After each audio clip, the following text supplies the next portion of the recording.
Gita, thank you so much. And as you say, much of the fighting has been focused on the north, the east and the south of the country. So tens of thousands of people have been making their way to the relative safety of western Ukraine. And the majority of them have been coming here to Lviv. Many of them are women and children.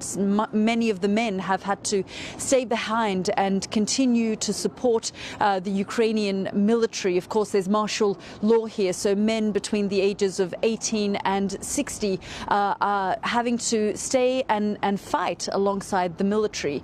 The other issue that this country and much of the international community is currently dealing with is the misinformation and disinformation that's going on with the kind of resources that have been coming out on both sides of this conflict. And we've got with us now Taras Yatsenko, who is one of the founders of an independent news website, who can tell us about how he's dealing with misinformation. Taras, thank you so much for joining us here on the program. Just tell us a little bit more about the independent media program and website that you're running. So I run a local independent media called Tvoje Misto, which means city of yours or your city. And we are focused on serving informationally our community. We are one of the main media here locally. And right now, during this hard, tough time, we have a lot of requests from people to help them understand what's where do we have fakes, manipulations, because there is so much going on.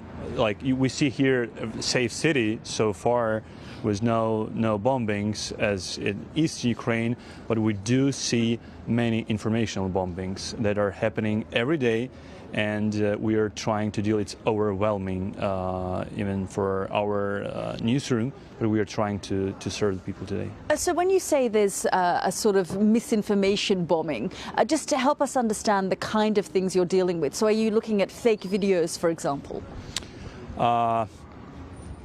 Mainly in the east of Ukraine, and we see east and south, we see many fake videos that are, of course, produced by Russian side.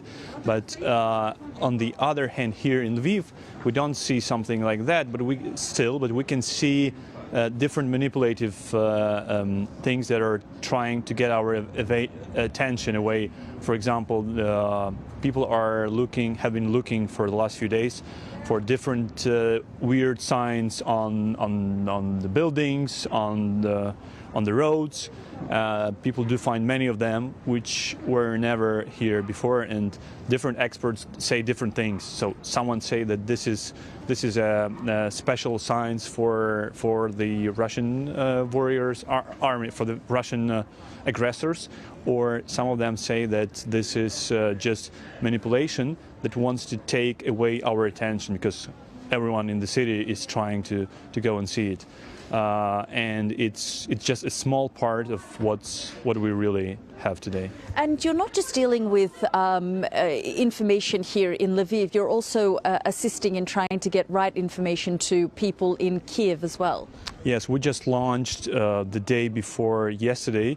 We launched our news operations, still not a full scale, in Kyiv, where we try to get real stories from the ground, from different people who stay here, who stay there, or also from those who left part of the family and moved here or somewhere more western, or those who went to fight and to protect their city today. And we see that these stories are extremely popular and important nowadays because people need to see the community. That's what we've been building here in Lviv for almost a decade, since the Revolution of Dignity in 2014. We were trying to build informationally the dialogue and really trust in our community, and that's what we are trying to do. We planned to launch our media in Kyiv longer ago, like in the future, but now we just came up with the idea that we need to help people there right now because we need to stand for our capital together and to protect it. And are you finding that more and more people are coming to you to seek information? Yes, dramatically. We see it from all of sides, not only in Lviv, we see it from all our Lviv region. We see it from Kyiv. Because we just launched and we have already like thousands of people who read our stories, and we see that people need correct information and information they can trust. Of course, it's hard to compare here what's happening here to what's happening in Russia, where they totally have no access to accurate information and they just disseminate hundreds tons of fakes and manipulations. So, and I would even say just total lie.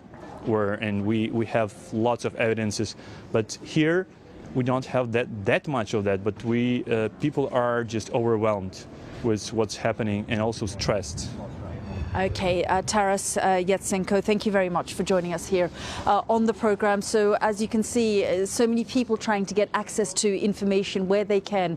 And of course, social media, the internet, various different websites, there's an overwhelming amount of disinformation and misinformation. And so these groups are trying to assist people in trying to access correct information where they can, whether that's here in Lviv or in Kyiv and other parts of the country.